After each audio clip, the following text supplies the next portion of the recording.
திருச்சிற்றம்பலம். நாம் திருவாசகத்தில் தொடர்ந்து சிந்தித்து வருகிற முறையிலே இன்றைக்கு சிந்திக்க இருக்கிற பகுதி அற்புதப்பட்டு. ஈட்டிலே அற்புதம் அறியேனே, அற்புதம் விளம்பேனே என்று வருகிறது. ஒவ்வொரு பாடலிலும் அற்புதம் என்ற சொல் வருவதால் அந்த சொல்லினுடைய முக்கியத்துவத்தை கருதி இந்த பதிகத்துக்கு அற்புதப்பட்டு என்று பெயர் வைத்திருக்கிறார். இதற்கு முன்பு ஒரு பதிகம் அதிசயப்பட்டு என்று வந்துள்ளது. இங்கே அற்புதப்பட்டு என்று வருகிறது. அதிசயத்துக்கும் அற்புதத்துக்கும் வேறுபாடு நாம் செய்ய வேண்டும். நாயன்மார்கள் பல அரிய காரியங்களை செய்து காட்டியிருக்கிறார்கள். அந்த காரியங்களை எல்லாம் நாம் அற்புதம் என்றே சொல்றோம். அற்புத நிகழ்ச்சி. ஆகவே அற்புதம் என்று சொல்வது யாராலும் செய்ய முடியாது, இறைவன் திருவருள் ஒன்றாலேயே செய்யக்கூடியது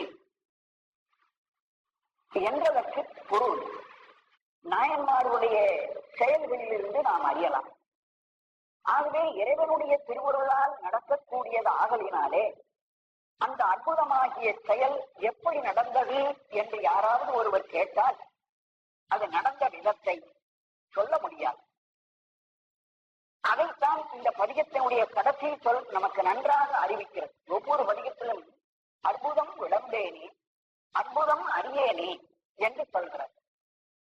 அந்த அற்புதத்தை என்னால் வெளியிட்டு சொல்ல முடியாது, அந்த அற்புதத்தை நான் அறிந்து கொள்ள முடியாமல் இருக்கிறது என்று அற்புதம் என்பது அறிய முடியாத ஒரு பொருள், இறைவனுடைய திருவருள் செயல் என்று தெளிவாகிறது.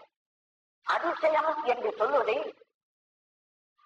9 விதமான சுவைகளிலே வியப்பு என்று சொல்லுகிற ஒரு சுவை, அதைத்தான் அதிசயம். வியப்பு என்பது ஆச்சரியப்படுதல். இதற்கு முன் காணாத ஒரு பொருளை ஒருவன் பார்ப்பானால் இப்படியா இருக்கிறது என்று வியக்கிறான். அந்த வியக்கத்தக்க ஒரு காட்சி உலக இயற்கையில் நடக்குமானால் அதுதான் அதிசயம் என்று சொல்கிறோம். இதை தொல்காப்பியத்திலே இந்த மெய்ப்பாடை சொல்லுகிற போது புதுமை, பெருமை, சிறுமை, ஆக்கம் என்ற 4 வைப்பிடமாக இந்த அற்புதம் தெரியும். இதற்கு பார்க்காத அளவுக்கு மிக நுண்ணியதாக ஒரு பொருள் இருந்தால் அது அதிசயம். ஒரு அரிசிக்குள்ள 10 திருக்குறளை ஒருவன் எழுதியிருக்கிறான். அந்த அளவுக்கு சின்னதான எழுத்தை நாம் இதுவரை பார்த்ததே இல்லை. அது ஒரு அதிசயம். அது கடவுள் செஞ்சதானா இல்லை, ஒரு மனிதன் தான் செஞ்சிருக்கிறான். ஆனா அது காணாதது, இதற்கு முன் காணாததை இப்பொழுது நாம் பார்க்கிறோம். அதைத்தான் அவர் சொல்றார். ஒரு கடவுளுக்குள் பல தொலை இருக்கிறது என்று சொன்னால் அது பார்க்க முடியாது. இதுதான் அதிசயம் என்று சொல்றோம். ஒரு கன்றுக்கு 2 தலைகளோ அல்லது 4 காலுக்கு பதிலாக 6, 8 கால்களோ இருந்து விட்டால் அது இயற்கையிலே நடக்கக்கூடிய ஒரு அதிசயம். அது இறைவன் செயல் சொல்லக்கூடாது. அவைகளெல்லாம் அதிசயங்கள், அதாவது பார்க்கக்கூடியவை. அதனால்தான் அதிசயம் கண்டாமே என்று அதிசயப்பத்திலே ஒவ்வொரு வரியிலையும் அவர் சொல்லுகிற போது அதிசயத்தை நான் பார்த்தேன். அதுபோல சிறுமை போல பெருமை. ரொம்ப சின்ன பொருளாக இருக்கிறது, இதற்கு பார்க்காத அளவுக்கு மிகப்பெரிய உருவம். இப்ப திருவள்ளுவருக்கு பல அடி உயரமாக ஒரு உருவம் செஞ்சிருக்காருன்னா இதுவரை யாரும் அவ்வளவு உயரம் செய்யல. அதனால அது ஒரு அதிசயம், ஒரு வியப்பு. இது போல சிறுமையாகவோ அல்லது பெருமையா, நான் இதுவரை கண்ட பொருளை விட பெரிதாவோ இதுவரை கண்ட பொருளை விட பெரியதாவோ வந்து காணப்பட்டால் அதுக்கு என்ன சொல்லுகிறார்? சிறுமை, பெருமை என்ற 2 வகையில வருகிற வியப்பு. அது போல சிறுமை, பெருமை, புதுமை, அது உலகத்தில் இன்றுமே காணாத ஒரு புதுமை. ஆகாய விமானத்தை இதற்கு பார்க்காத ஒரு காலம் இந்தியாவிலே இருந்திருக்கு. ரயிலை பார்க்காத ஒரு காலம் இந்தியாவில் இருக்கு. அப்ப முத ரயில் ஓடுவதையோ முத ஆகாய விமானம் பறக்கிறதையோ ஒருத்தர் பார்த்தாங்கன்னா அது ஒரு பெரிய ஆச்சரியமா அந்த காலத்து மக்களுக்கு இருக்கும். இப்ப நமக்கு அதிசயம் இல்லை. அப்போ அவங்களுக்கு பெரிய வியப்பாக இருக்கு. அது புதுமை. சிறுமை, பெருமை, புதுமை, ஆக்கம். ஆக்கம் என்பது முன் இல்லாத ஒரு விரிவு. ஒரு ஊர் பாழடைஞ்சு கிடந்தது, அதுல பெரிய பெரிய மாடிக்கட்டுகள்லாம் ஆகி போச்சு. ஒரு 30 வருஷத்துக்கு முன்ன அந்த ஊர்க்காரன் வெளியில கூப்பிட்டு அப்புறம் திரும்பி வந்து பாக்குறான், இந்த ஊர் என்ன இவ்வளவு பெரிய மாடு இட வீடுகள்லாம் உடையதா இருக்குன்னு கண்டு வியக்கிறான். அதுதான் ஆக்கம். உண்டாதல், இல்லாத இடத்தில் ஒன்று உண்டாக, இது போல வியப்பு நாடு வகைப்படும் என்று சொல்றார். அதை பார்க்கலாம். அதனால அதிசயம் என்பது காணப்படுவது. நாயன்மார் செய்தது அதிசயம் அல்ல. நாயன்மார் செய்ததெல்லாம் அற்புதம். அதிசயம்னு சொல்லக்கூடாது. நாயன்மார்கள் செய்ததெல்லாம் அற்புதம் என்றுதான் சொல்வார்கள். இங்கே சொல்லப்படுகிறது, மாணிக்கவாசகருக்கு குருநாதன் குருவா வந்து அவரை சிவமாக மாற்றுகிறார்கள், சிவத்தன்மை உடையவராக மாற்றிவிட்டார் அல்லவா? அப்படி மாற்றியது ஒரு அற்புதம். வேறு யாராலும் அதை செய்ய முடியாது. இறைவன் ஒருத்தனால் தான் அதை செய்ய முடியும். அதை இவர் அடைந்து விட்டார். அடைந்தவர் அவரிடத்துல போய் நம்மளை எப்படி சிவமாக்கினார் கொஞ்சம் சொல்லுங்கள்னா, ஐயா என்னால சொல்ல தெரியாது, என்னை ஆக்கி விட்டார். என்னை சிவமாக அந்த ஆச்சாரியன் குருவா வந்தவன் ஆக்கினான், அதை என்னால் விளம்ப முடியாது என்று தன்னுடைய வரலாறே ஒவ்வொன்றையும் இருக்கு. வேற எந்த விதமான அற்புதம் அல்ல, மாணிக்கவாசகர் செய்த அற்புதம் அல்ல, அல்லது வேறு ஒருத்தருக்கு நடந்த அற்புதம் அல்ல. இது தன் சொந்த நிலையில் ஏற்பட்ட ஒரு செய்கை, தன் சொந்த நிகழ்ச்சியில் ஏற்பட்ட ஒரு அற்புதத்தை எடுத்து சொல்லி, இந்த அற்புதத்தை என்னால் சொல்ல முடியாது, அதை நான் அறிந்து கொள்ளக்கூட முடியவில்லை என்று 10 பாடல்களும் அவர் சொல்ல வருகிறார். அதை நாம் இந்த 10 பாடல்களில் நுழைந்து பார்ப்போம். மையலா இந்த மண்ணிடை வாழ்வேனும் ஆகியுலகப்பட்டு தையலாரெனும் துடித்தலை பட்டு நான் தலை தடுமாறான் பொய்யலாம் விட திருவருள் தந்துதன் பொன்னடி இணை காட்டி மெய்யனாய் வெளி காட்டி முன் நின்றதோ அற்புதம் விளம்பேனேயே, வெளி காட்டி முன் நின்றதோர் அற்புதம். இறைவனை யாரும் கண்ணால் பார்க்கவே முடியல. அவன் கண்ணால் காண முடியாதவனாகவே, அதாவது அருவ நிலையிலேயே இருக்கிறான். அப்படி அருவனாய் இருக்கிறவன் மெய்யனாய் ஒரு உடம்பு உடையவனாய் வெளிக்காட்டி நமக்கு வெளியிலே அந்த உருவத்தையும் காண்பித்து முன்னதோடு எனக்கு முன்னே குருநாதராக நின்ற அற்புதம். இந்த ஒரு அற்புத நிகழ்ச்சி விளம்பேனே, என்னால் எடுத்து சொல்ல முடியாது. எப்படி நடந்தது இது? அந்த காணமாட்டாத இறைவன் இவருக்கு கண்முன் வந்து காட்சி கொடுத்து உடம்புடையவனாய் வெளிக்காட்டி நின்றான். தனக்கு முன்னே எதிரே குருநாதராக நின்றான். அப்படி நின்றது எப்படி, என்ன காரணத்தால் நடந்தது என்று என்னால் விளம்ப முடியாது என்று சொல்ல வர்றார். அதுக்கு முன்னெல்லாம் தன்னுடைய சொந்த நிலையை சொல்லிக் கொண்டு வருகிறார். மையலாயி மயக்கமுடையவனாய் இந்த மண்ணிடை வாழ்வேனும் ஆழியுள், இந்த மண்ணிடை இந்த பூலோகத்திலே வாழ்வேனும் ஆழி, வாழ்க்கை என்று சொல்லுகிற ஒரு கடல். பிறந்ததிலிருந்து இறக்கிற வரையில் ஒருவனுடைய வாழ்க்கை ஓடுகிறதே, அது ஒரு பெரிய சமுத்திரம் மாதிரி. அது ரொம்ப மையல் பொருந்தியது, மயக்கத்தோடு கூடியது, தடுமாற வைக்கக்கூடியது. அது இந்த பூலோகத்திலே நடக்கிறது இந்த வாழ்க்கை என்பது. அதனால மையாலாய் மயக்கத்தை தருவதாய் இம்மண்ணிடை இந்த பூலோகத்தில் வாழ்வேனும் ஆழியுள்ளகப்பட்டு, வாழ்க்கை என்று சொல்லுகிற கடல், அதாவது பிறவினே வச்சுக்கலாம். இந்த வாழ்க்கை என்பது பிறவி. பிறவி என்ற கடலிலே நான் சிக்கிக் கொண்டு தவிக்கிற காலத்திலே இன்னும் சில அதுல தடுமாற்றம் வேற வருதான். தையலாரெனும் சுழித்தலை பட்டு, அந்த பிறப்பிலே ஒரு அந்த கடல்ல ஒரு சுழி ஒண்ணு வருது. அந்த சுழியை ஒரு உள்ள அமைங்கி போறார். யார் அந்த சுழி என்றால் தையார், பெண்கள் என்று சொல்லும்படியான சுழி. பெண்கள் என்று சொல்லுகின்றவராகிய ஒரு சுழி ஒன்று அந்த வாழ்க்கையாகிய ஒரு வெள்ளத்திலே கடல்ல தோன்றுகிறது. முதல்ல கடல்ல வெள்ளத்துல உண்டாலே கஷ்டம். அதுல ஒரு சுழல் வந்து சுழல்ல ஒரு மனுஷன் சிக்கிட்டா எப்படியோ, அதுபோல பிறவியில ஒரு பெண்களால் வருகிற சிக்கல் இருக்க, அதே ஒரு சுழி என்று சொல்லி சுழல், ஆற்று சுழல் மாதிரி கடல் சுழல் என்று சொல்ல வரார். தையலாரெனும் சுழி தலைப்பட்டு நான் தலை தடுமாறாமே, அதில் நான் கீழ்மேலாக போய்விடாமல், தலை தடுமாறுதல்னா முன்பின்னாக நிலை கட்டு போகாதபடி என்னை காப்பாற்றினார்.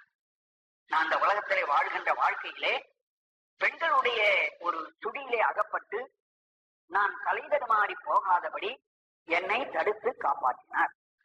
தலை தடுமாறாமே பொய்யலாம் விட பொய்மயமாயிருக்கிற மாயையானது நீங்க திருவருள் தந்து எனக்கு தன் திருவருளையும் கொடுத்து தன் பொன்னடியினை காட்டி, அந்த குருநாதர் வந்து தன் உருவத்தை காட்டினதோடன்றி அந்த அவருக்கு ஞானம் வருவதற்காக 2 திருவடிகளை அவருக்கு காண்பித்தார். திருவடினா என்ன என்பதை விளக்கினார். திருவடினா சும்மா தன்னுடைய காலை எடுத்து இதற்கு பாரு அப்படின்னு காட்டல. அந்த இறைவனுடைய திருவடி திருவடின்னு எல்லாரும் பேசுறார்களே, திருவடி என்பது என்ன என்பதை அவர் விளக்கினார். இந்த திருவடியை பற்றி தெரிஞ்சு கொள்றதுங்கிறதே ரொம்ப கஷ்டம். அது அப்பர் சுவாமிகள் தான், நான் ரொம்ப நாளா எனக்கு திருவடிங்கிறது தெரியாம இருந்தது, அந்த திருவடியை நான் கண்டு கொண்டேன் என்று திருவையாற்று பதிகத்திலே சொல்றார். மாதர் பேரை கண்ணியானை என்று சொல்லுகின்ற பதிகத்திலே கண்டேன் அவர் திருப்பாதம் கண்டறியாதன கண்டேன். கண்டேன் அவர் திருப்பாதம், அவருடைய திருவடி என்பது என்னது என்பதை இதற்கு முன் தெரியாத ஒன்றை இப்பொழுது நான் கண்டுகொண்டேன். கண்டேன் அவர் திருப்பாதம் கண்டறியாதன, இதுவரை நான் தெரிந்து கொள்ளாதவை கண்டேன், தெரிந்து கொண்டேன். என்னவா தெரிந்து கொண்டேங்கிறது முன்னே சொல்றார்.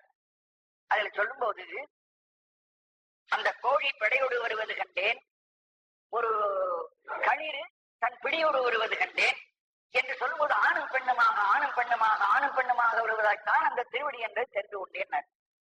உலகத்துல ஆணும் பெண்ணுமா வருவதுதான் திருவடின்னு சொல்றாரு.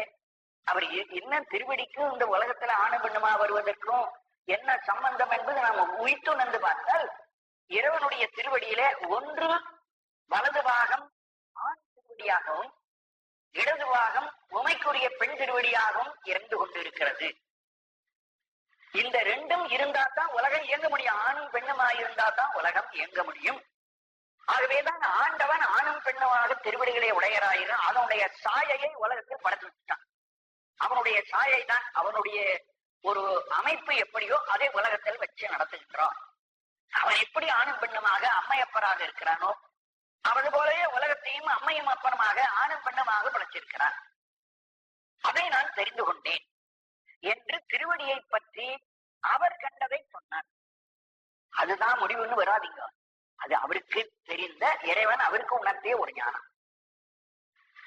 நம்முடைய குமர உருவற்ற போய் திருவடின்னா என்ன என்று அவரை போய் கேட்டோம்னா அவர் இப்படி சொல்லல. ஆணும் பெண்ணுமா இருப்பதுதான் திருவடி. தான் எனது என்ற அற்ற இடமே திருவடியா. யான் என்ற பற்றும் எனதென்ற பற்றும் ஆகிய 2 பற்றுக்கள் இல்லாத இடம் எதுவோ அது திருவடின்னு சொல்ற. அப்ப இறைவனுடைய திருவடி என்பதை அவருக்கு இறைவன் எப்படி உணர்த்தி இருக்கிறான் என்றால், பற்றற்ற இடம் எங்கே பற்று ஒழிந்து விட்டதோ அந்த இடம் திருவடி. அதான் மோட்சம். திருவடி என்பதுதான் மோட்சம் சொல்றோம். திருவடி அடைந்தார்னா என்ன அர்த்தம்? மோட்சத்துக்கு போனார்னு அர்த்தம். அப்ப திருவடி என்பது மோட்சம். மோட்சம் என்பது என்னன்னா, யான் என்றும் எனதென்றும் சொல்லுகிற 2 பற்றும் இல்லாத இடம் திருவடி என்று அவர் கண்டார். அதனால திருவடி என்பதை பற்றி இறைவன் ஒவ்வொருவருக்கும் ஒவ்வொரு விதமா உணர்த்தி இருக்கிறான். ஏன்னா நான் இதுதான் திருவடின்னு தீர்மானம் பண்ணா அப்ப இறைவனை சுட்டி அறிகிறதாக வந்துடும். இறைவனை நாம் சுட்டி அறிய முடியாது. இதுதான் என்று வரையறுத்து கூறக்கூடாது. அப்படி கூறிவிட்டால் அவன் இறைவன் அல்ல. இறைவனை அவன் இப்படிப்பட்டவன் என்று ஒரு வரையறையில கொண்டு போய் நான் வைத்தோம்னா அவன் இறைவன் அல்ல. அதுதான் சுட்டி அறிதல் பேர். சுட்டி அறிதல் தான் வரையறைப்படுத்துதல். ஆகவே அவருக்கு ஒரு விதமாகவும் இன்னொருவருக்கு இன்னொரு விதமாகவும் மாணிக்க வாசலுக்கு வேறு விதமா இருக்கும். அது என்னன்னு தெரியல. பொன்னாடி இணை காட்டி 2 திருவடிகளை காட்டினார். திருவடி என்பது என்ன? திருவடி என்பது ஞானம். இதான் சைவ சித்தாந்தத்தில் சொல்ற. இப்ப இவங்க சொல்ற மாதிரி ஆனந்தமல்ல திருநாவுக்கு சொல்ற மாதிரி அகப்பற்று வரப்பற்று அற்றது திருவடி என்று சொல்லல. இவர் ஞானமே மயமாயிருப்பது திருவடி. இறைவனே ஞானமயம், திருவடியும் ஞானம். ஆகவே திருவடி என்பது ஞானமயமாயிருக்கிறது. ஞானத்தை உணர்த்தினார். திருவடி என்பது ஞானம். அதைத்தான் இங்க நாம் அர்த்தம் பண்ணணும். பொன்னடி இணை காட்டி என்பது ஞானம் என்று இங்கே சொல்லாவிட்டாலும் சைவ சித்தாந்தத்தினுடைய கோட்பாடுபடி அது திருவடி ஞானம். அந்த திருவடி என்று சொல்லுகிற ஞானம் என்பது என்னங்கிறத எனக்கு அவன் உணர்த்தினான். அதுதான் திருவடி இணை காட்டினான் என்று சொல்ல வருகிறார். பொய்யலாம் விட மாயையாகிய பற்றி என்ன என்னை விட்டு நீங்குவதற்காக மாயை நீங்க வேண்டும் என்று சொன்னால் இறைவன் ஞானமும் நமக்கு கொடுக்கணும், ஞானோபதேசம் செய்யணும். அப்ப ஆச்சாரியன் ஞானத்தை தன் சிஷ்யனுக்கு வழங்கும். ஞானம் கொடுத்தால் மாயை விலகும். திருவருள் தந்து அதற்கு ஒரு திருவருளையும் கூட்டி வைத்தான். அதை உணர்வதற்காக இறைவனுடைய திருவருள் நமக்கு வந்து சேர்ந்தாதான் அதை நான் பெற முடியும். திருவருள் தந்து தன் பொருளை இணை காட்டி மெய்யனாய் வெளி காட்டி முன்னின்றதோர் அற்புதம். இதுதான் இறைவனுடைய அற்புதம். மெய்யனாய் உடம்புடையவனாய் திருமேனி தாங்கியவனாய் இறைவன் ஒரு திருமேனி தாங்கி வருகிறான். சகல திருமேனி அகல திருமேனி என்று ரெண்டு சொல்வார்கள். உடம்பு இல்லாவிட்டால் அகலம், உடம்பு பெற்றால் சகலம். அந்த சகல திருமேனியாக மெய்யனாக இறைவன் வெளிவந்தான். குருநாதராக வந்து வெளிகாட்டி வெளியிலேயும் எனக்கு காணுமாறு செய்து முன்னின்றதோர் அற்புதம், எனக்கே முன்னே நின்றதாகிய அந்த அற்புதத்தை விளம்பேனே, நான் விளம்ப முடியாது, எடுத்து வார்த்தைகளினாலே சொல்ல முடியாது இருக்கிறது என்றார். இந்த இடத்துல முன்னாடி என்ன பண்ணாரு? இவர் வந்து பிறவி என்ற ஒரு ஆழி என்ற சமுத்திரத்துல கிடக்கிறேன்னு சொன்னார். அது பொருள். அவரும் பிறந்துட்டார், அவரும் வாழ்ந்து கொண்டிருக்கிறார். அதனால வாழ் சொல்லுகிற ஒரு கடல் அவர் வீழ்ந்தார் என்று சொல்லுகிறது அவருடைய வாழ்க்கை குறிப்பிலே நாம் ஏற்றுக்கொள்ள தகுந்ததாவது. அடுத்து என்ன சொல்றார்? தையலாரேனும் சுழித்தலைப்பட்டு பெண்கள் என்ற சுடியிலே சிக்கிக் கொண்டேன்னு சொல்றாரு. எங்க சிக்கினர்? அது மாதிரி ஏதாவது வரலாறு இருக்கும்? ஒரு வரலாறு கூட கிடையாது. அப்படி ஒன்றுமே இல்லாதிருக்க இப்படி ஏன் இவர் சொல்றார்? இவர் மட்டுமல்ல, இது போல மற்ற பெரியவர்களும் அப்படித்தான் சொல்றாங்க. அதுக்கு என்ன சொல்றாங்க எல்லாரும் என்று நீங்கள் கேட்டால், இது உலகத்தார் செயலை தன்மேல் ஏறிட்டுக் கொண்டு சொன்னது. இப்படி சமாதானம் சொல்ற. இன்னொருத்தனை பார்த்து சொன்னா அவன் கோபப்படுவான்னு அவனுடைய செயலை தன்மையில் ஏற்றிக் கொண்டு சொன்னார் என்று உரைகிறார். எனக்கு அதுவும் சரின்னு படல. இதுக்கு மேல் ஒரு விஷயம் இருக்கு. அத குமர ஒருவர் தான் எடுத்து வைக்கிறார். குமரவருடைய நூலை படிச்சா இதுக்கெல்லாம் நல்ல விளக்கம் தெரியும். பண்டார உம்மணி கோவையில, ஐயா நான் எத்தனை பொண்டாட்டிய கல்யாணம் பண்ணிக்கிட்டு தெரியுமா அப்படின்னு கேட்கிறாரு. இந்த குமர ஒருவர் போல முழுக்க ஒரு பெரிய துறவி பார்க்க முடியாத ஒரு விஷயம். அந்த குமரவரு சுவாமிகள் பல மனைவிகளில் மணந்தேன் என்று சொல்லும் போது அதுல எல்லாரையும் மரத்தை என்றே சொல்ல வருகிறார். அதுவும் சொந்த கல்யாணம் பண்ணிய மனைவியான்னு சொல்ற. அதாவது இந்த மாயையில வருது பாருங்க, குடிலை, அதாவது சுத்த மாயை அசுத்த மாயை என்று சொல்லுகிற மாயையில அவளுக்கு இன்று 3 பேர் பிறந்தார்கள்.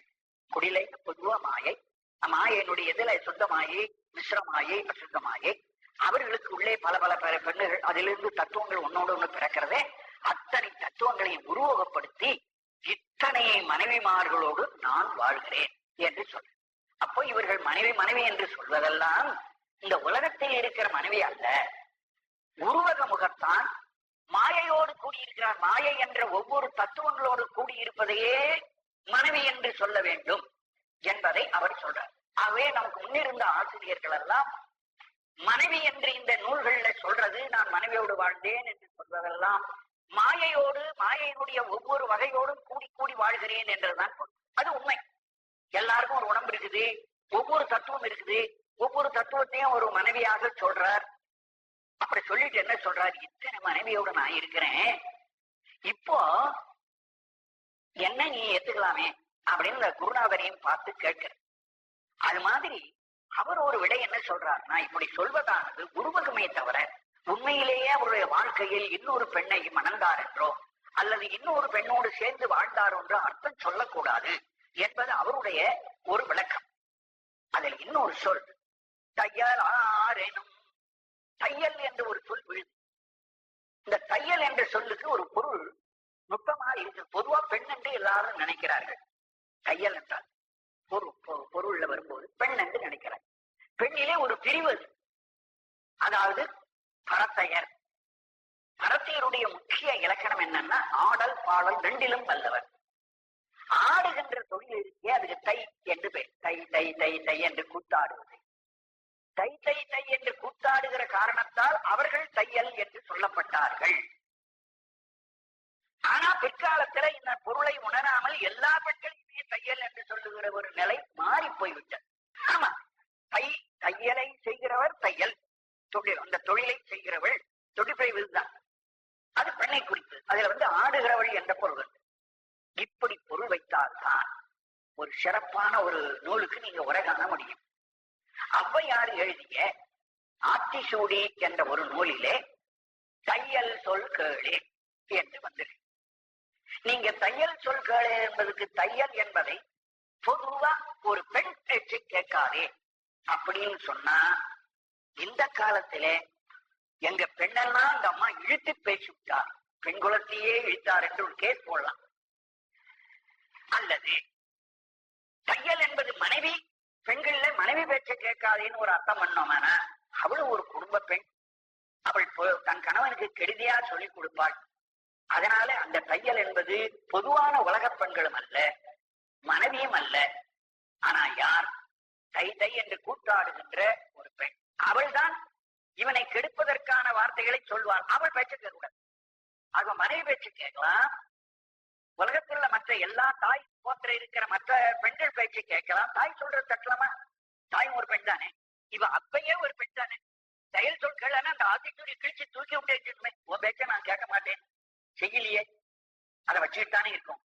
அதனால உலக பொது பெண்ணும் அல்ல, மனைவி என்ற பெண்ணும் அல்ல, தை என்று ஆடும்படியான கூட்டி அந்த கூத்தாடுகின்றவருடைய பேச்சை கேட்கக்கூடாது.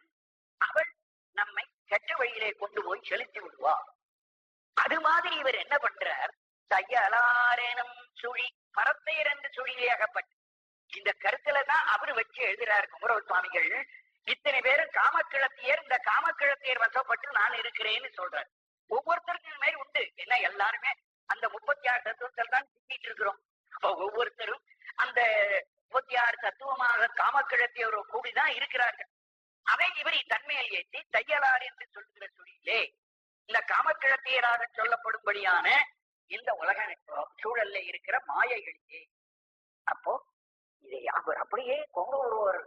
இதுக்கு இந்த சான்றோர்களாகிய பெரியவர்கள் தன்னை பெண்கள் விஷயமாக சொல்வதெல்லாம் உருவகமையை தவிர உலகத்தில் உள்ள பெண்களை அல்ல என்பது ஒரு புது குறிப்பு.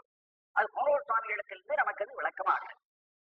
ஏந்த மாமலரிட்டு முட்டாததோரியல் போடும் வணங்காதே, சாந்தமார் மூளை தையல் நல்லாரோடும் தலை தடுமாறாகி போந்து யான் துயர் புகா வண்ணம் அருள் செய்து பொற்கடல் இணை காட்டி வேந்தனாய் வெளியே என் முன்னின்றதோர் அற்புதம் விளம்பேனே. கடவுளை நாள்தோறும் வழிபாடு செய்யணும், சிவ பூஜை செய்யணும். சிவ பூஜை செய்யறதுக்கு பூ, சலம், பூ ரெண்டும் வேணும். தண்ணீர் கொஞ்சம், பூ கொஞ்சம் வேணும். அதனால இவர் சொல்றார், முதல்ல நான் வணங்கவே இல்லை கடவுளை, பூ தூவி வணங்கலே. ஏ இந்த மாமலரிட்டு, மலரிட்டு பூத்தூவி, மாமலரிட்டு சிறந்த பூவை இறைவன் மேல் சார். அப்போ இறைவனை பூசை பண்ற போது என்ன பூ உயர்ந்தது என்று விதி இருக்குது. புஷ்ப விதியே ஒரு நூல்.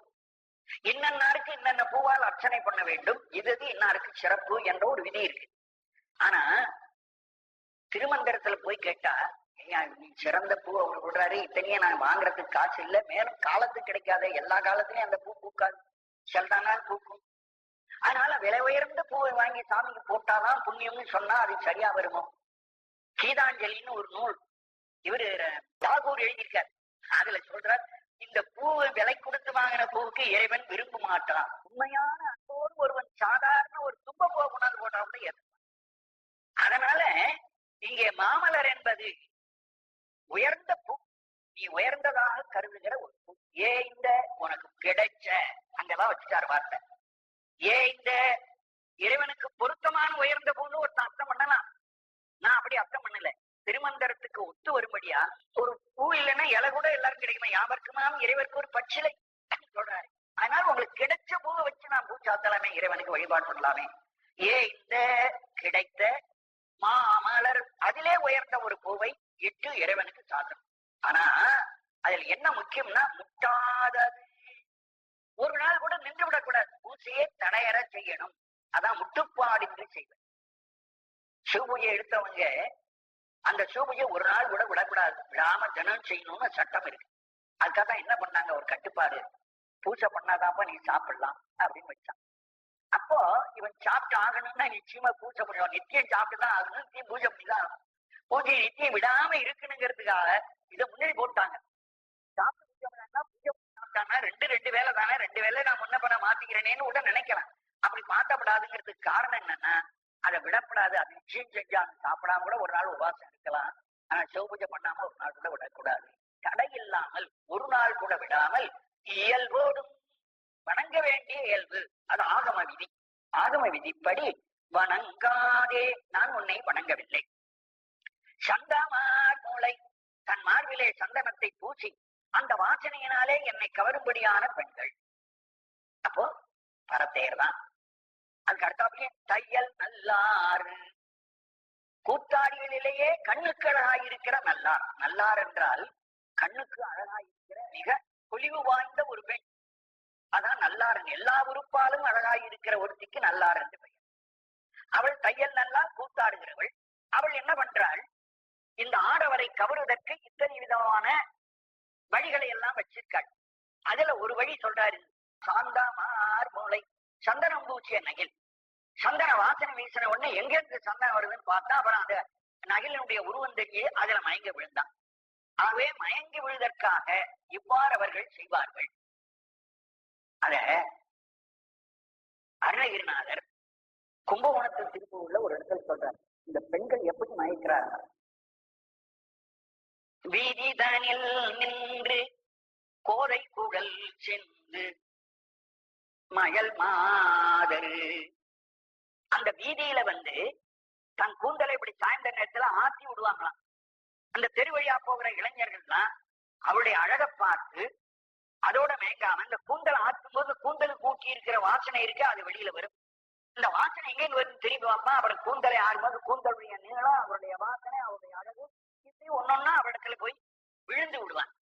அப்படி வீதிதனில் நின்று கோதை குழல் மாதர் இந்த கூந்தலை ஆற்றுகிறார்கள் என்பதாக திருப்பூர்ல சொல்றார். அவர் வலை விரிக்கிற முறையில அது ஒரு வலை விரிக்கிற முறை, இது ஒரு முறை. இங்கே சாந்தமார் முளை தையல் என்று சொன்னார். தையல் நல்லாரோடும் தலை தடுமாறாகி இந்த பெண்ணோடு போய் என் வாழ்க்கை நிலையட்டு போகாதபடி போன்று யான் துயர் புகாவண்ணம்.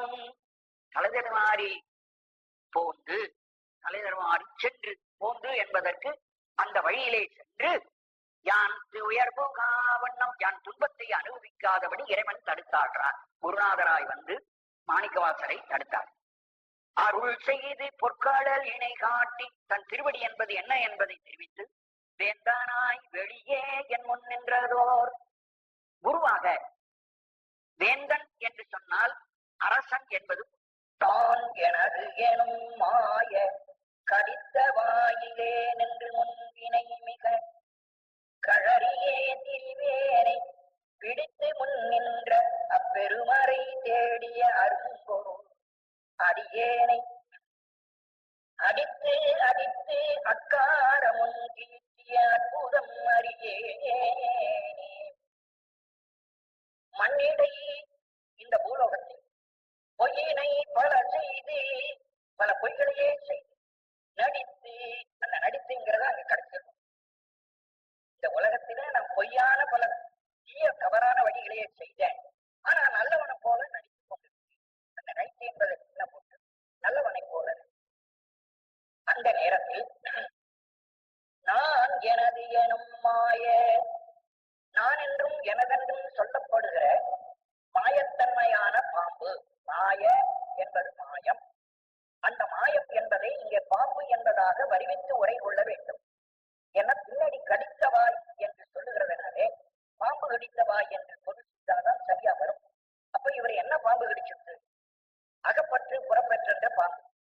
அதான் நான் எனது எனும், நான் எனது என்று சொல்லுகின்ற மாய பொய்மையான பாம்பு கடித்த வாயிலே நின்று, அது கடித்த அந்த இடத்திலேயே, அந்த பற்றிலேயே இருந்து கொண்டிருக்கேன். நான் என்ற பற்றில் எனதென்ற பற்றிலேயே நின்று கொண்டு முன் வினை மிக, இதற்கு முன் செய்த வினை இன்னும் அதிகமாகும்படி பல கெட்ட காரியங்களில் கழறியே திரிவேனை.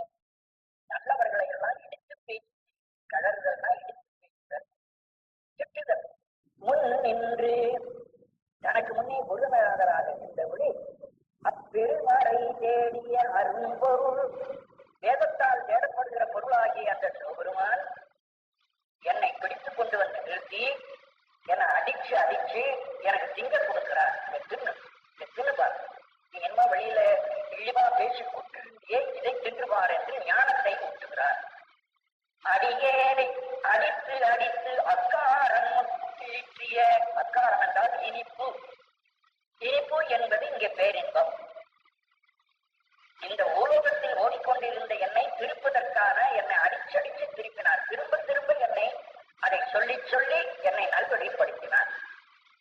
அப்படி தீர்க்கிய உண்பித்த, தீர்க்குதல்னா எனக்கு வாயிலை கொண்டு வந்து ஊட்டிய அற்புதம்.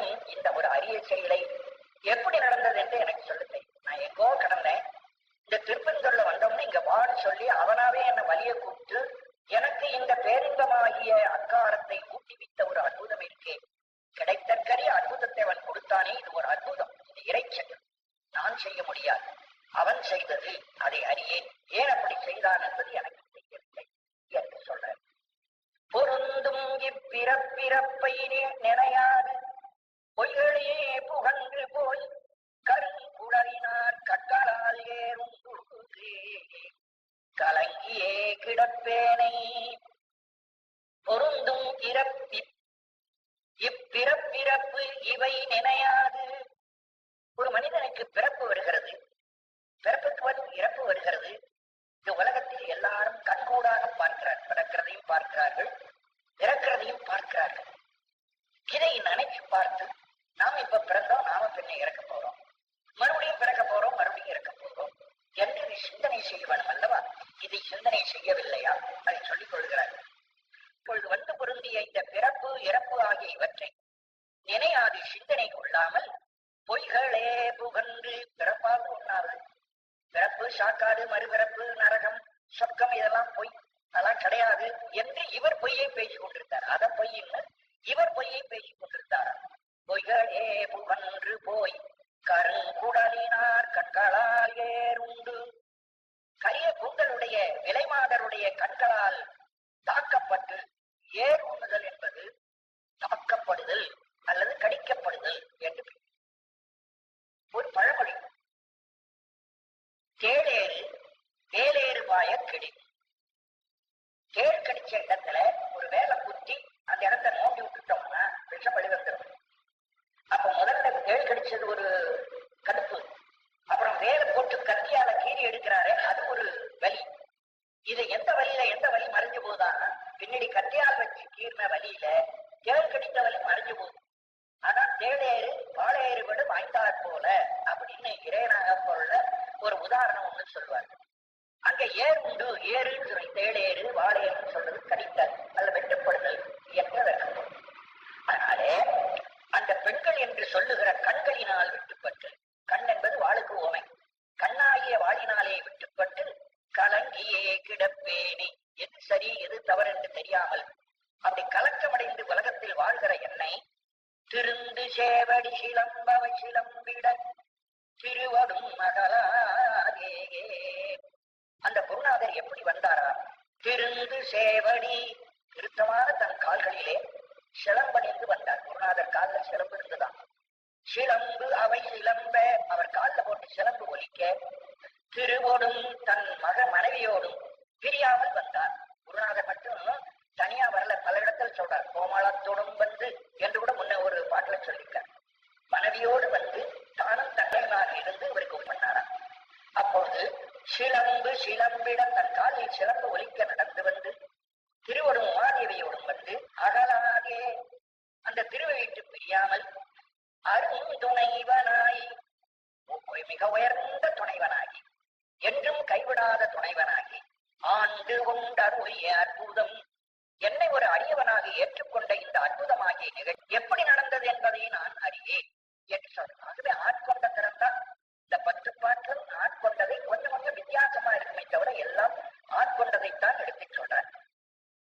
மாடு சுற்றமும் மற்றுள போகமும் மங்கையது தம்மோடும் கூடி அங்குள குணங்களால் ஏறுண்டு குலவியே குலாவியே திரிவேனை. முதல் 2 வரியிலே தன்னுடைய முன் வாழ்க்கை, குருநாதரை பெறுவதற்கு முன் தான் எப்படி வாழ்ந்தேன் என்று சொல்றார்.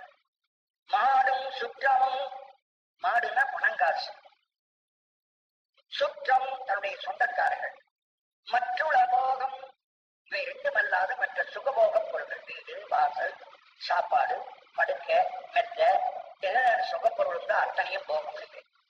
இத்தனையோடு கூட மங்கையர் தம்மோடும் பெண்களோடு வருகிற போகத்தையும் கூடி இத்தனையும் சேர்ந்து அங்குள குணங்களால் அங்கங்கே இருக்கிற சுகத்தினாலே ஏறுண்டு அதனாலே கலக்கப்பட்டு குளாரியே திரிவேனை அதோடு மனம் மகிழ்கின்ற நான். குழாவுதல் என்றால் ஒருவரோடு கூடி பேச்சு மகிழ்தல், அதுதான் குழாவுதல்.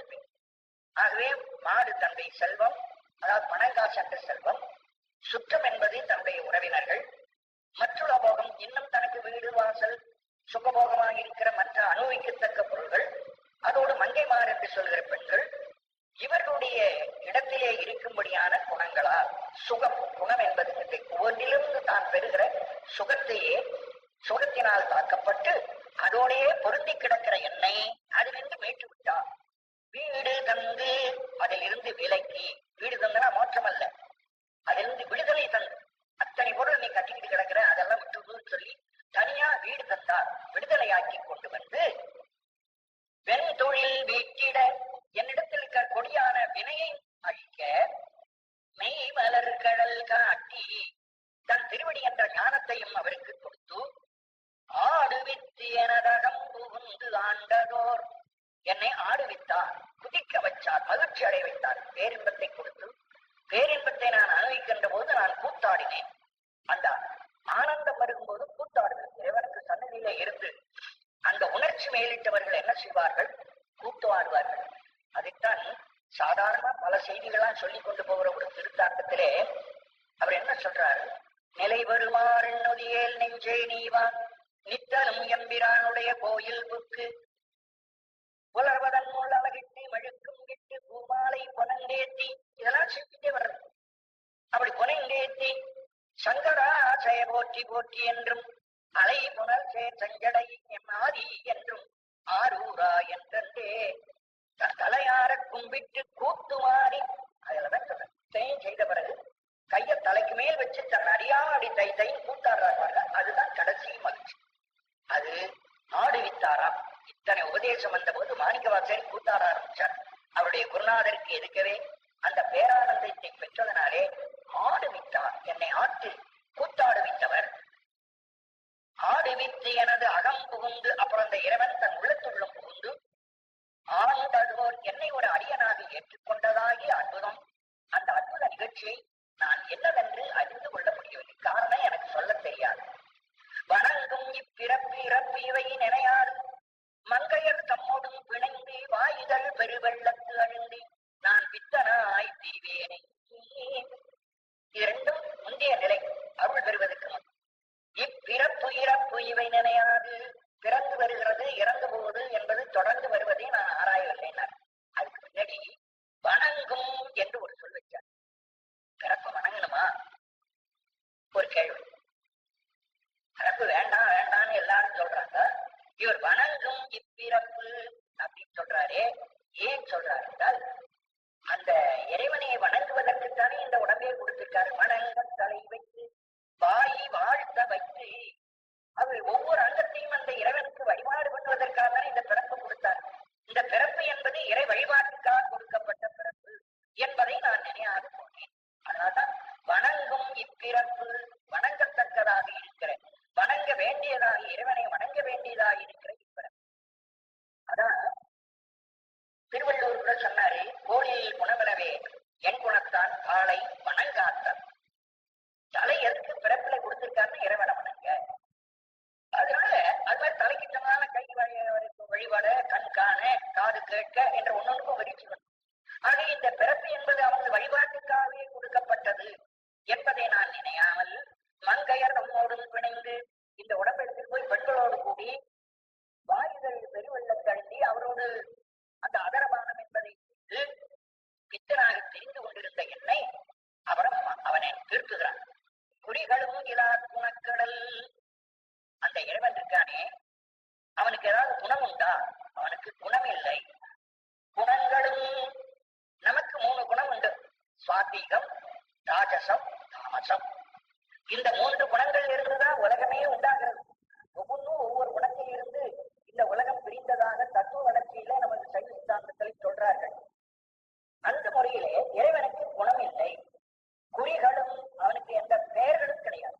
இறைவனுக்கு பெயரும் கிடையாது, இறைவனுக்கு குணமும் கிடையாது.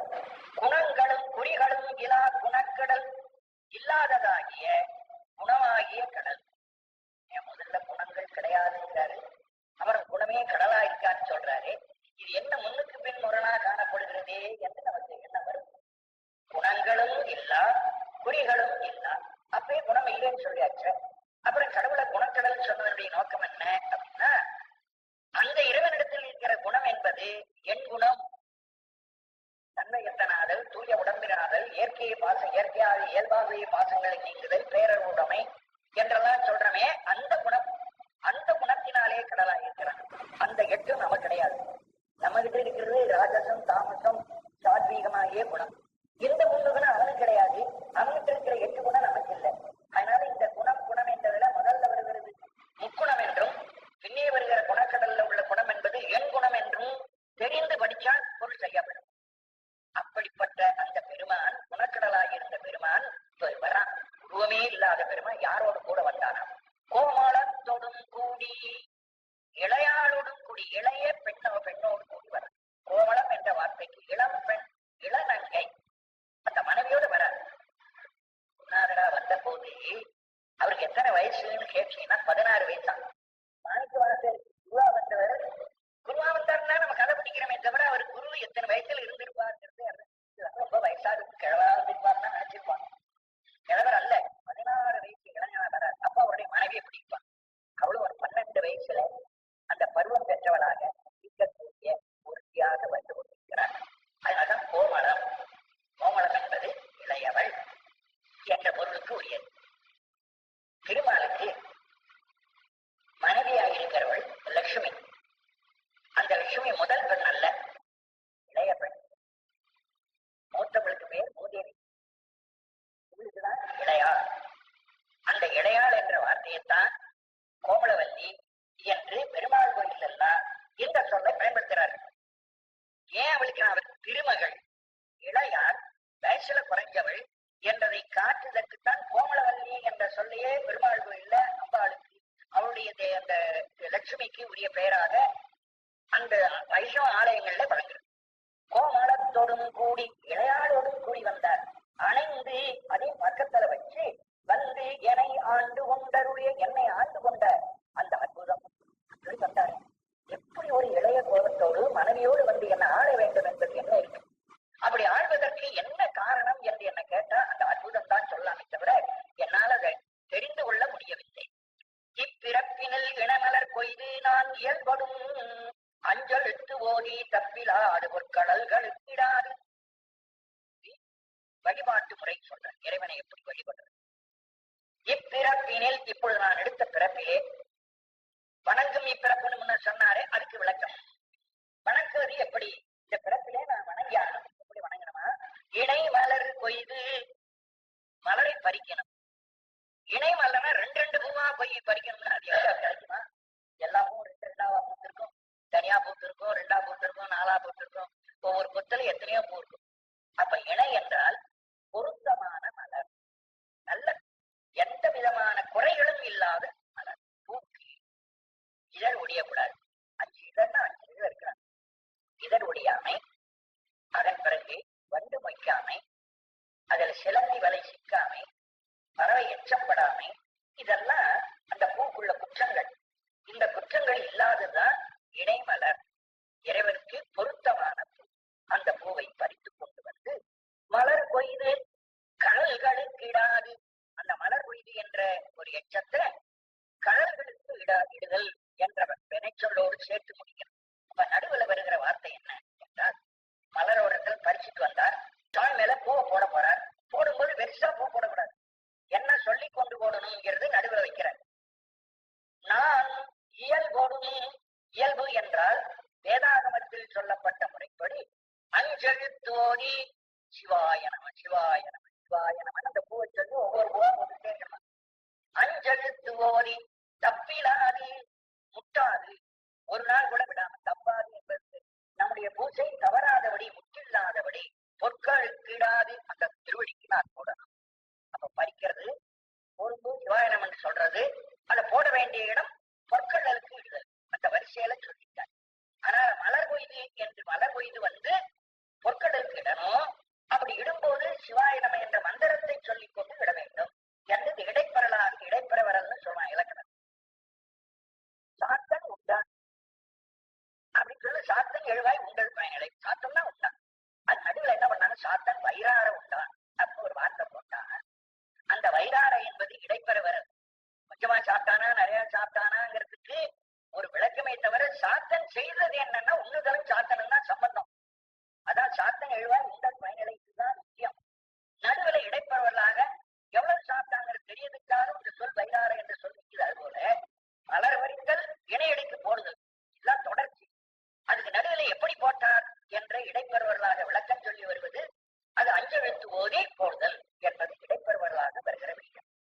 பொற்களுக்கு ஈடாது நான் தடமுலையார் தங்கள் மைப்புலாம் கண்ணால் ஏறுண்டு பெரிய நகைகளை உடையவரது மைபூசப்பட்ட கண்களை ஆகிய வேல்களினாலே குத்தப்பட்டு கிடக்கின்ற எண்ணெய்.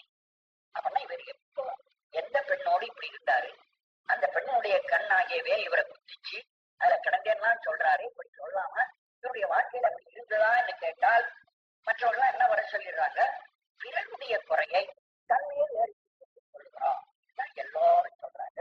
ஆனா இந்த இடத்திலே சொல்லப்படுகிற அந்த பெண்கள் என்று சொல்லுகிற உருவமானது இந்த மாயை ஆகிய ஒவ்வொரு அங்கத்திலேயும் ஒவ்வொரு பெண்ணாக உருவம் செய்து மாயையோடு கடந்து அல்லாடுகிற எண்ணெய் என்று பொருள் கொள்ள வேண்டும் என்பது குமரகுருவர் காட்டிய விளக்கம் என்பதையும் மறுபடியும் உங்களுக்கு நினைவுகிறேன். மலரடி இணை காட்டி ஒவ்வொரு பாட்டிலும் இங்க வந்துட்டு இருக்கு. மலரடி இணை காட்டினா ஞானத்தை உணர்த்தி அப்பன் என்னை வந்தாண்டு கொண்டருளை அற்புதம் அறியேனே. அவன் எனக்கு தகப்பன், தகப்பனாய் வந்து என்னை ஆண்டு கொண்டான். தகப்பனுக்கு என்ன கடமை என்று கேட்டால் தவறு செய்தபடி தண்டித்து திருப்புதல். தாய்க்கு கிடையாது. அவரு செஞ்சாவுல போனா போறோம் என் பிள்ளை தானே சொல்லி அணைச்சு சாப்பாடு போடுவான். தப்ப சொல்லவே மாட்டான். தான் பிள்ளை செஞ்ச தவறை சொல்றதே கிடையாது. தப்பு அவளுக்கு நல்லதாவே படும். ஆனா தகப்பன் ஒருவன் தான் தன் பிள்ளை நல்லா இருக்குன்னு சொல்லி உடனே தண்டிச்சு திருத்துவான்.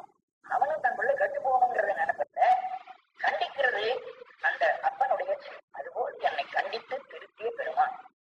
ஊசலாட்டும் இவ்வுடல் உயிர் ஆயின இருவினை அடுத்து தன்னை ஓசையால் உணர்வார்க்கு உணர்வறியவன் உணர்வு தந்து ஒளியாக்கி பாசமானவை பற்றறுத்து உயர்ந்ததன் பரம் பெருங்கருணையால் ஆசை தீர்த்து அடியார் அடி கூட்டிய அற்புதம் அறியேனே. ஊசலாட்டும் இவ்வுடல் உயிர், உடல் உயிர் என்ற ரெண்டையும் இந்த ஒரு ஊஞ்சலா வச்சாராம். ஊஞ்சல்னா அதுக்கு ஒரு பலகை இருக்கணும். அந்த பலகைக்கு மேல கயிறு போகணும். இப்பெல்லாம் 4 கயிறு 4 கம்பி போட்டுதான் ஊஞ்சலுக்கு நாம் பார்க்கிறோம். பழைய காலத்து பெண்கள்லாம் 2 கயிறு தான். அது கீழே ஒரு பலகை தான் வச்சுட்டு அல்லது கயிறே பலகையா உட்காந்து ஊஞ்சலாடுவாங்க. அப்ப 2 கயிறுல ஒரு ஊஞ்சல். நமக்கு நல்வினை தீவினை என்ற 2 கயிறை கட்டி நம்ம உடம்பு என்ற பலகையில உயிராகிய ஒரு பெண்ணை உட்கார வச்சு இறைவன் ஊஞ்சலாட்டுறான். இப்ப உங்களுக்கு நல்ல விளங்கி வந்து பாரு. இறைவன் அந்த ஊஞ்சலுக்கு எதை கயிறா கட்டினா நல்வினை தீவினை 2 கயிறு தான், 4 இல்லை. அப்புறம் ஒரு பலகையில விட்டா நம்ம உட்கார வைக்கலாம். நாம் தனியா உட்கார முடியாது, ஒரு பலகை வைக்கணும். அப்ப உடம்பு என்ற ஒரு பலகையில உயிர் என்பதை புகுத்தி இந்த பிறவி என்பதுல ஊஞ்சலை ஆட்டிக் கொண்டிருக்கிறோம். இந்த ஊஞ்சல் ஆட்டம் நிக்கணும்னா 2 கயிறை அறுத்தும் கயிறத்தான் ஊஞ்சல் கொடுத்து. அப்போ இருவினையாகிய 2 வினையும் இறைவன் அறுத்து விட்டானால் இந்த பிறவியாகிய ஊஞ்சல் ஆடாது. அந்த நிலையில வச்சு இந்த பாட்டு சொல்லி கொண்டு வர ஊசலாட்டும் ஊஞ்சலாட்டி கொண்டிருக்கின்ற இவ்வுடல், இந்த உடல் ஆகிய பலவையில இருக்கிற உயிர், அதன் மேல் உட்கார்ந்திருக்கிற உயிராகிய ஒரு பெண் ஆயின இந்த ஆட்டம் இருவினை அறுத்து அந்த ஊஞ்சலுக்கு கைரா போகின்ற 2 வினைகளையும் அறுத்து என்னை உணர்வு தந்து, அதுக்கப்புறம் உணர்வு தந்துங்கிறதோட போய் சேர்ந்தோம். என்னை உணர்வு தந்து எனக்கு ஞானத்தை கொடுத்தான். கொடுத்தவன் யார்? அதுக்கு எழுவாய். ஓசையால் உணர்வார்க்கு உணர்வறியான் ஒரே தொடர் இறைவன்.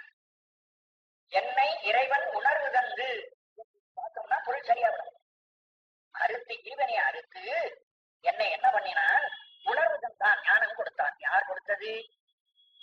வேதமாகிய ஓசை இருக்கே, அந்த வேதமாகிய ஓசையாலே இறைவனை உணரலாம் என்று போனவர்க்கு உணர்வறியான், அதாவது கண்டுபிடிக்க முடியாதவனாயிருந்த பெருமான். அது முழுக்க ஒரே தொடர். வேத ஓசையாலும் கண்டுகொள்ள முடியாதவனாகிய பெருமான் வந்து எனக்கு உணர்வு தந்து ஒளியாக்கி எனக்கு ஞானத்தையும் கொடுத்து, உணர்வு தந்து ஞானம் கொடுத்து ஒளியாக்கி என்று சொன்னால் அந்த ஞான பிரகாசத்தை, ஞானத்தை பிரகாசிக்கவும் வைத்து, பாசமானவை பற்றறிந்து என்னிடத்தில் இருந்த ஆணவம் கண்மம் மாயை என்ற இந்த விதமான பாசங்களை எல்லாம் அறுத்து உயர்ந்த தன் பரம்பொருள் கருணையால் இப்படி வந்து செய்யணும். அவனுக்கு என்ன கடமை? இந்த பூலோகத்தில் கிடக்கிற ஒவ்வொரு உயிரையும் மேலுக்கு கொண்டு போக வேண்டும் என்று இறைவனுக்கு என்ன, அவனுக்கு நமக்கு என்ன சொந்தமா? இல்ல. ஆனா அவன்கிட்ட ஒரு கருணை இருக்கு, அளப்பெரும் கருணை. அதாவது தொடர்பற்ற கருணை, தொடர்பில்லாத ஒரு கருணையாலே இந்த உயிரை ஈடேற்ற வேண்டும் என்று வந்தான். உயர்ந்த தன் பரம் பெரும் கருணையால் தன்னுடைய மிகப்பெரிய திருவுருள் இரக்கம் என்று சொல்லுகிற கருணையினாலே ஆசை தீர்த்து இந்த உலகத்திலே ஆசை இல்லாதபடி முடித்து அடியார் அடி கூட்டிய அடியாரோடு என்னையும் ஒரு அடியாராக கூட்டினார். ஆசை தீர்த்து அடியார் என்று படிக்கலாம். ஆசை தீர்த்த அடியார் அடி கூட்டிய அப்படியும் பிரிக்கலாம். ஆசை தீர்த்து அடியார்னு படிக்க வேண்டியதில்லை. ஆசை தீர்த்த அடியார் என்னை யாரோட போய் சேர்த்திருக்கான்னா, இதுக்கு முன்னே ஆசையா விட்டு போன பற்றத்தில் இருக்கிற பெரிய அடியாரத்துல என்னையும் கொண்டு போய் சேர்த்து வச்சா. ஆசை தீர்த்த அடியார் அடி கூட்டிய அடியாரோடு அவர் கீழே கொண்டு போய் விட்டானா, அவருக்கு பணிபடி செய், அடியாருக்கு நீ பணிந்து நடை, அடியாருக்கு தொண்டனாக்கினான் என்று சொல்றார். அடியாருக்கு தொண்டனாக்குவதுதான் பாக்கியம். சுந்தரமூர்த்தி சுவாமிகளும் அதான விரும்பினார். திருத்தொண்டத்தையே அதுக்காக தானே பாடினார். அடியார்களை எல்லாம் சொல்லி இந்த அடியார்களுக்காக நான் அடியேன் அடியேன்னு சொன்னேன். அந்த பாக்கியத்தை இவர் கொடுத்தாராம். ஆசை தீர்த்த அடியார் அடி கூட்டிய அந்த அடியாருக்கு கீழே நிற்கின்ற தொண்டனாக ஆக்கிய அற்புதம். இது ஒரு அற்புதம். என்ன ஒரு பெரிய தொண்டனாக ஆக்கிவிட்டான் இந்த இறைவன். அந்த அற்புதத்தை என்னாலே அறிந்து கொள்ள முடியும்.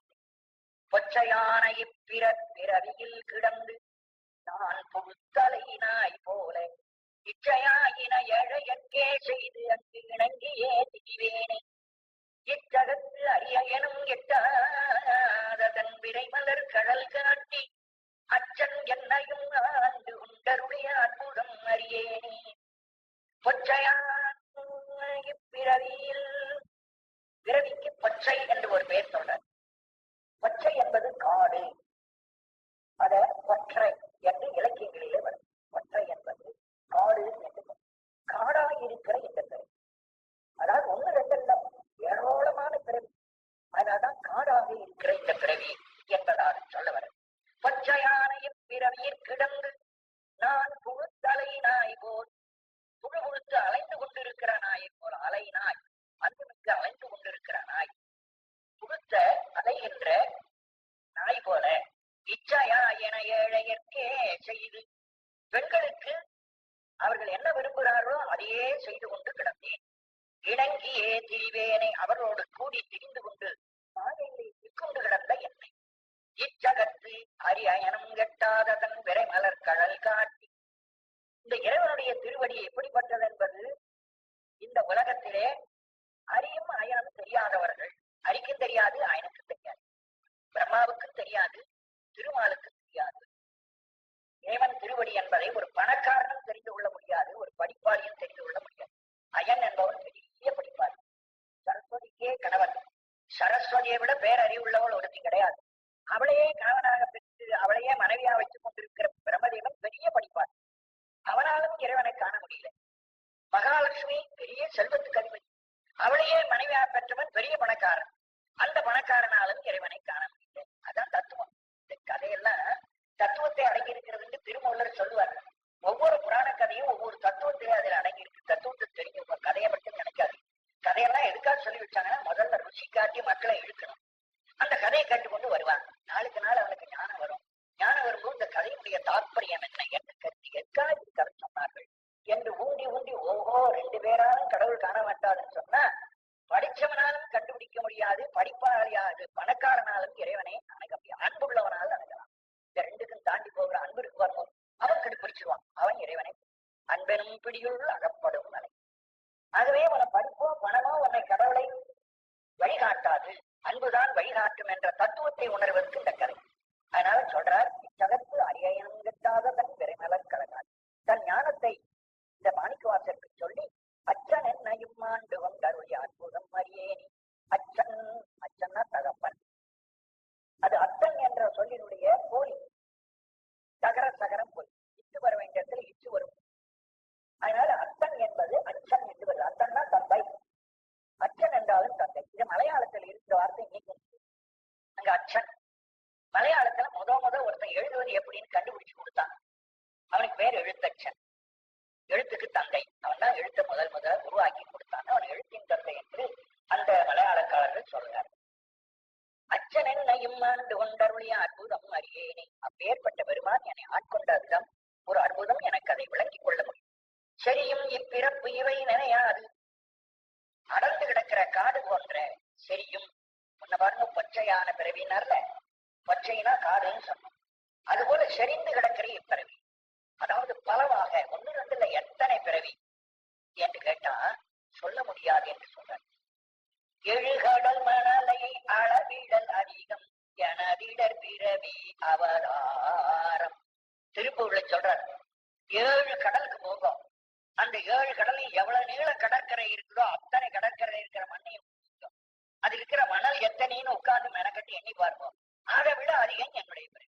எழுகடல் மணலை அளவிடல் அதிகம் எனதிடர் பிறவி அவதாரம். தன் பிறவிய அவதாரம் பெருமையா சொல்லுகிறார். அதாவது இழிவுபடுத்தி பேசுறார் அருணகிரார். பிறப்பு என்பது அளவில்லாதது. அதான் செரியும் இப்பிறப்பு இறப்பு இவை நினையாது. இவற்றை நினைந்தாமல் செறிகுழலார் செய்யும் இரியும் கீழ்மையும் கண்டையும் கண்களும் புண்ணியே கிடப்பேனி. அந்த குடலாடலை உடையவராகிய தையலார் இருக்கிறார்களே, கூத்திமார்கள், அவர்கள் செய்கிற கிரி, அவர்கள் குறும்பு விளையாட்டு, அவர்கள் செய்கிற குறும்பு கிரினா குறும்புகள். இறைவன் எம்பிரான் எல்லை இல்லாத தன் இணைமலர் கடல் காட்சி. இறைவன் எங்கும் நிறைந்திருக்கிறவன். இறைதல் தங்குதல் எல்லா இடத்திலும் தங்கியிருக்கிறவன். எம்பிரான் எங்களுக்கெல்லாம் குரு